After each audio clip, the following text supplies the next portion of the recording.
Bismillahirrahmanirrahim. Assalamualaikum warahmatullahi wabarakatuh.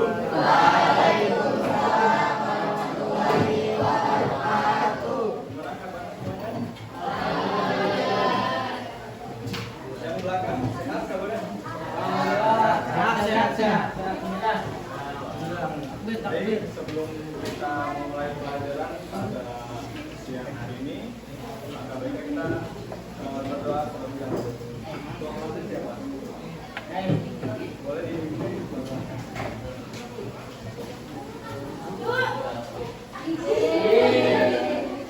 Duduk siap. Siap.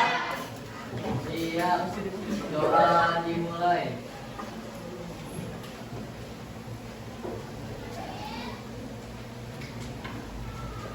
Selesai. Memberi salam.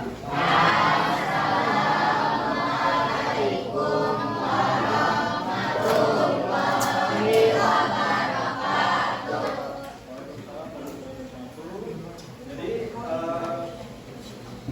pada pertemuan kali ini kita akan membahas tentang strategi dan metode penyebaran Islam di Indonesia itu bagaimana sih?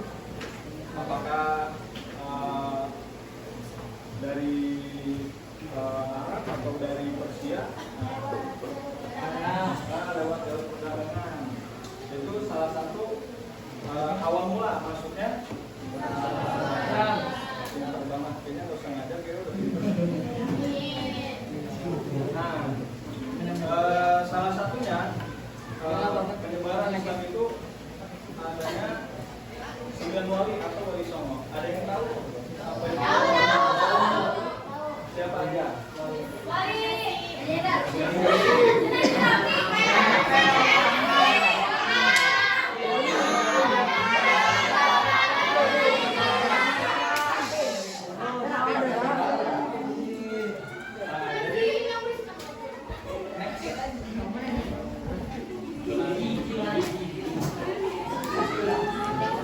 Nah, jadi sebelum kita lanjut ke pembahasan yang lebih dalam, yang pertama itu kita ada tujuan pembelajaran. Yang pertama itu menganalisis peran tokoh ulama Islam Indonesia atau wali songo dalam menyebarkan ajaran Islam. Lalu yang kedua mempresentasikan paparan mengenai sejarah perjuangan metode dakwah wali songo di Indonesia. Yang ketiga meyakini metode dakwah yang moderat al-hikmah wal mau'idatul hasanah. Lalu yang keempat membiasakan sikap kesederhanaan. Di situ ada kesungguhan untuk mencari ilmu. Lalu selanjutnya, nah, apa sih alasan orang-orang yang datang ke Nusantara ini? Kan zaman dulu tuh bukan Indonesia tapi Nusantara sebenarnya. Nah, salah satu alasan mengapa orang-orang yang datang dari luar Nusantara, dari Arab, Persia, dari India. Nah, ini salah satu alasannya itu dari hadis Rasulullah Shallallahu Alaihi Wasallam yang berbunyi an Abdullah Umar an Nabi Rasulullah Shallallahu Alaihi Wasallam yang berkata baligu anil ayat walau ayat, yang artinya dari Rasulullah Shallallahu Alaihi Wasallam bersabda, sampaikanlah sesuatu yang dari aku walaupun hanya satu ayat. Jadi apa yang Nabi Muhammad sampaikan ketika berdakwah dari di Mekah ataupun Madinah, ini merupakan salah satu alasan yang sangat kuat untuk berdakwah di Nusantara atau yang sekarang menjadi Republik Indonesia. Lalu selanjutnya,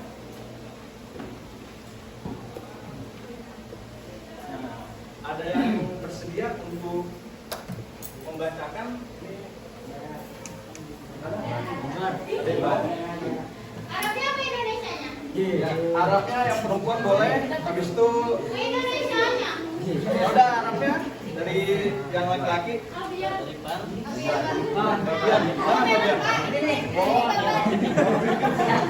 Oh, baca nggak bisa. Ya, baca. Timpanan.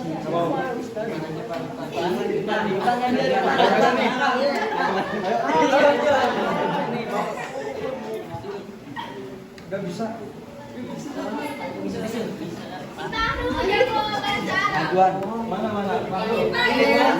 Yang pakai Bisa Pak? Ripan aja Pak. Masuk aja, Pak. bisa kalau di FIP sini Oh, baca aja. Bismillah. Bismillahirrahmanirrahim. Udu ila sabili rabbak bika bil hikmati wal mau'izati. Betul ya Pak? Mau'izatil hasanah. Baca ini bilati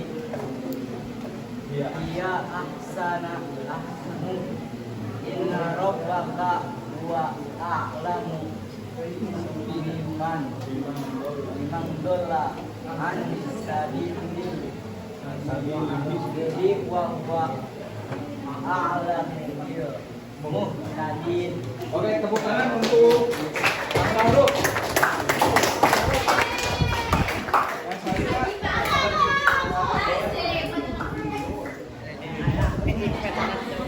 Setelah manusia ke jalan Tuhanmu dengan hikmah dan pengajaran yang baik serta debatlah mereka dengan cara yang lebih baik. Sesungguhnya Tuhanmu dialah yang paling tahu siapa yang tersesat dari jalannya, dan Dia pula yang paling tahu siapa yang mendapat petunjuk. Surat An-Nahl ayat 104. Tepuk tangan. Salah satu ayat di dalam Al-Quran yang menjadi rujukan untuk para pendatang dari Persia, dari Jazirah Arab untuk menyebarkan agama Islam di Nusantara. Next.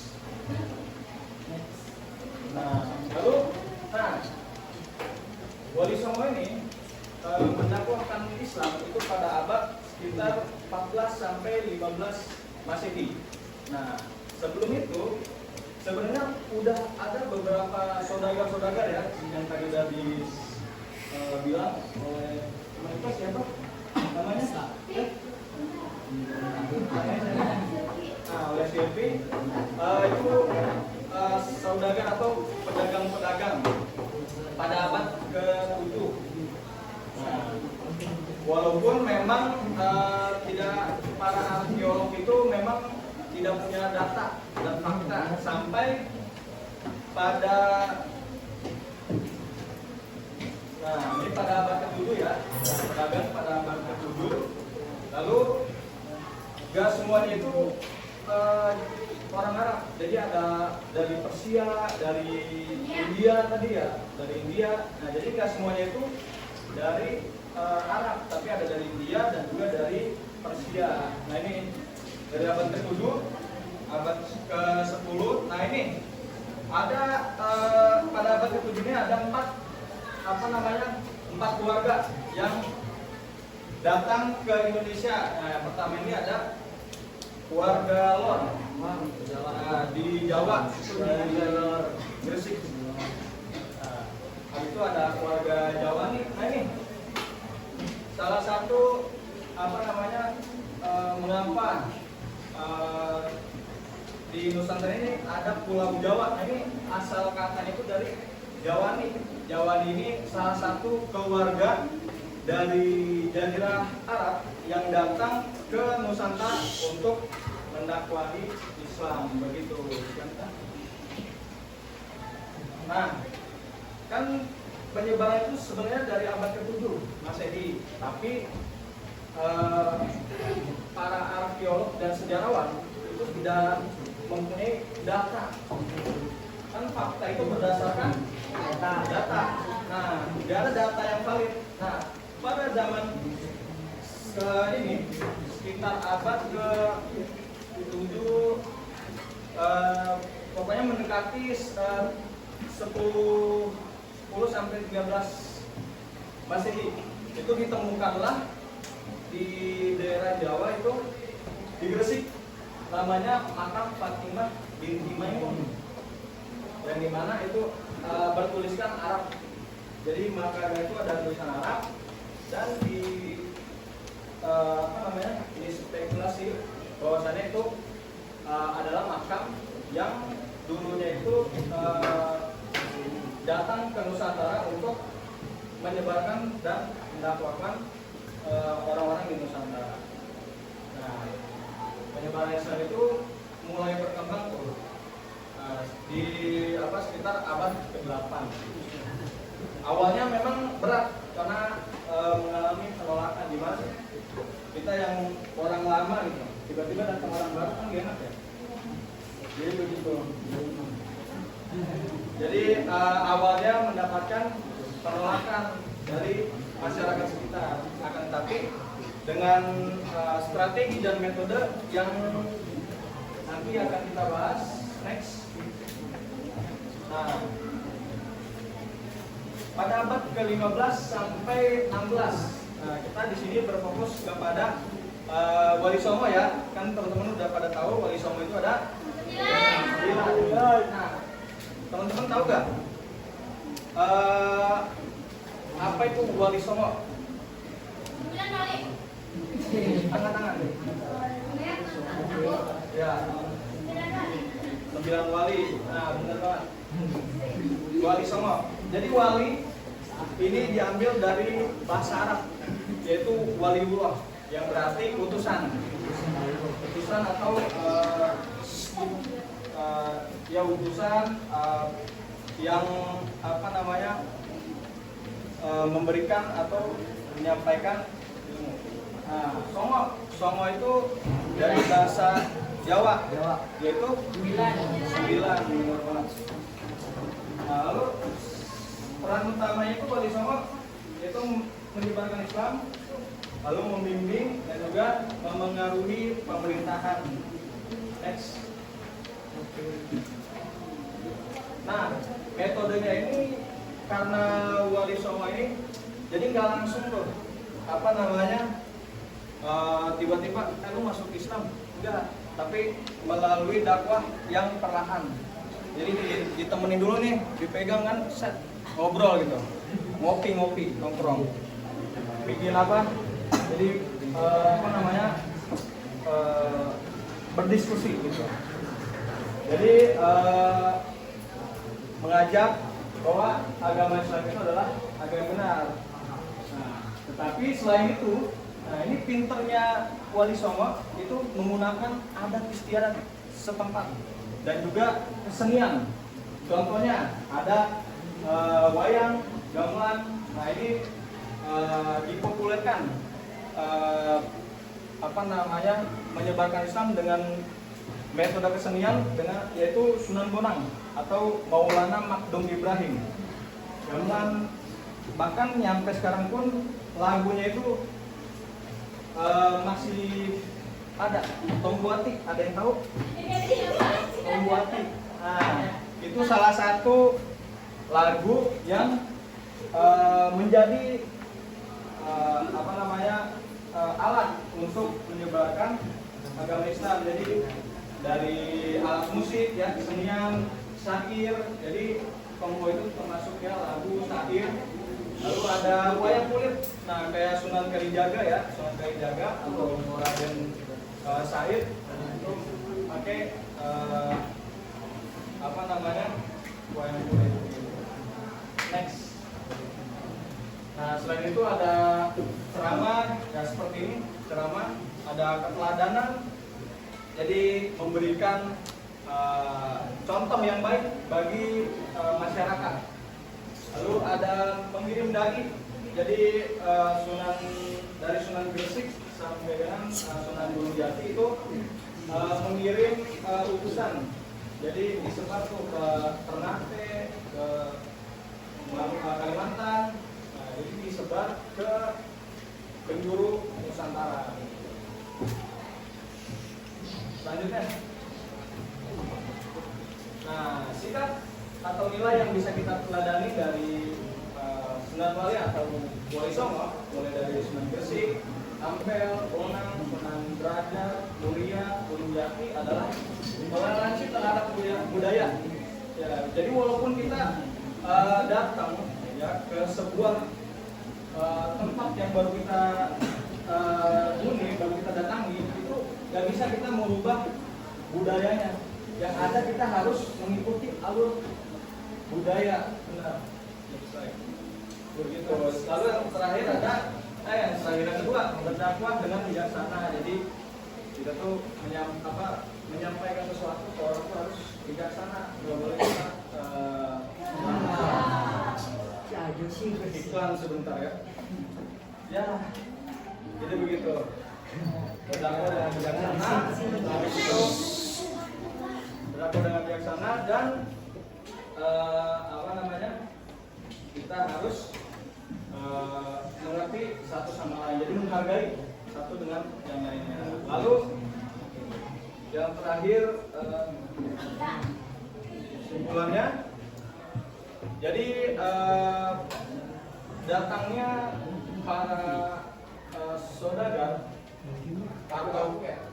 iya Pak. Jadi datangnya para saudagar ataupun Wali Songo itu adalah menyebarkan agama Islam yang ada di Nusantara. Jadi dengan cara yang berbagai macam, mulai dari kesenian, ceramah, mengirim dai dan lain sebagainya. Mungkin cukup. Ada yang mau bertanya? Kalau enggak, nanya. Ini ada bingkisan.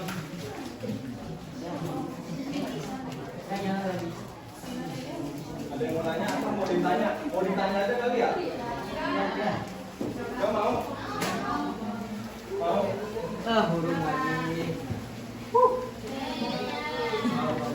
Alhamdulillah.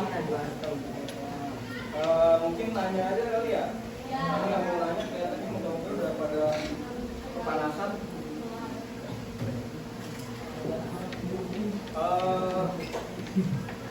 Tadi sempat disebutkan pada abad ke-7 itu ada beberapa keluarga yang datang ke Nusantara untuk menjadi Islam. Sebutkan. Dua. Aku. Ada yang satu.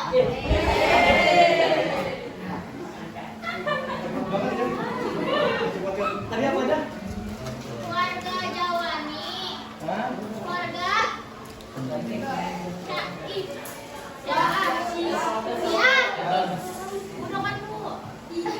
Berarti ada dua lagi. Nah, satu lagi. Dua lagi.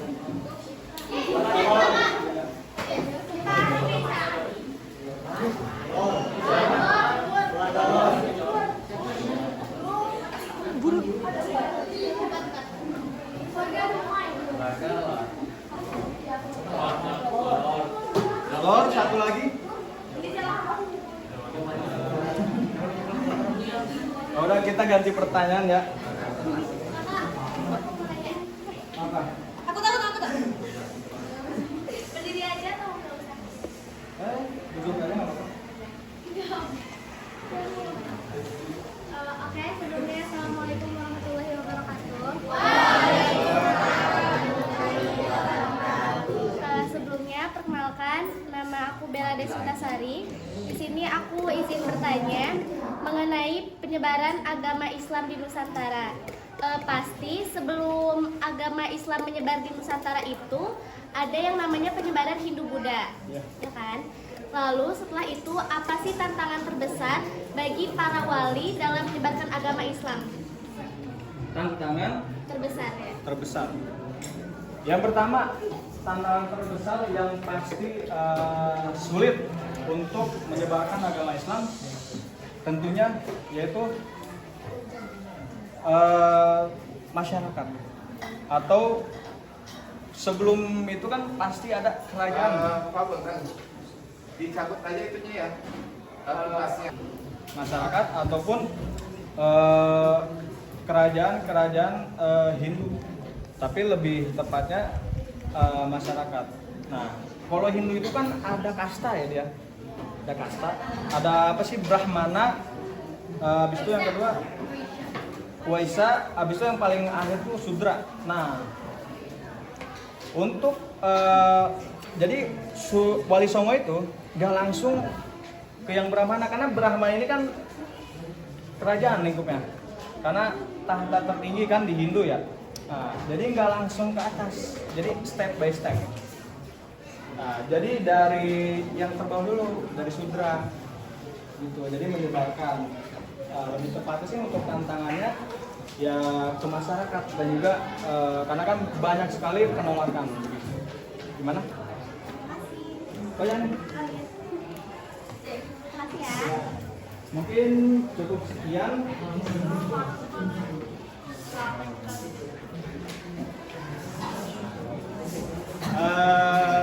Satu lagi kali ya, satu pertanyaan lagi, atau ada yang mau nanya? Boleh dah nanya. Udah kasih pertanyaan ya, pertanyaan. Sunan Kalijaga, dengan bagaimana cara Sunan Kalijaga dalam berdakwah?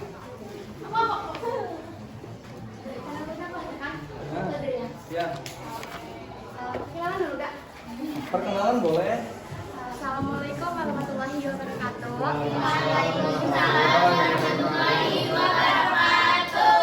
Perkenalkan, nama aku Almaura.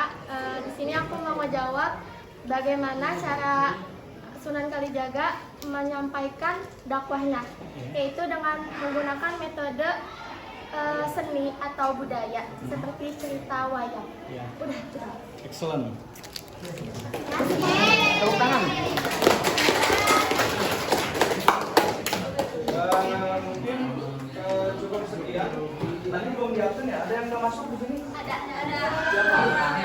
Kenapa? Alhamdulillah sakit. Ini sakit.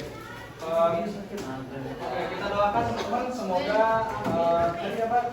Leo sama Delila. Leo dan juga Delila semoga cepat sembuh dan bisa kembali beraktivitas seperti semula. Alhamdulillah.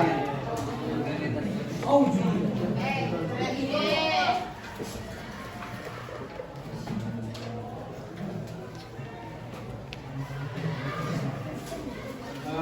terima kasih buat teman-teman semua. Dan terakhir ada pepatah mengatakan ijahat wala taksal wala takun ghafilan panadaman cukup bali majaka kata. Bersungguh-sungguhlah dan jangan pula bermalas-malasan, karena bermalas-malasan itu hanya untuk orang yang lalai. Jadi tetap semangat dan terus belajar agar nanti bisa mencapai cita-cita yang semua teman-teman impikan. Mungkin cukup sekian, tepuk tangan untuk kita semua.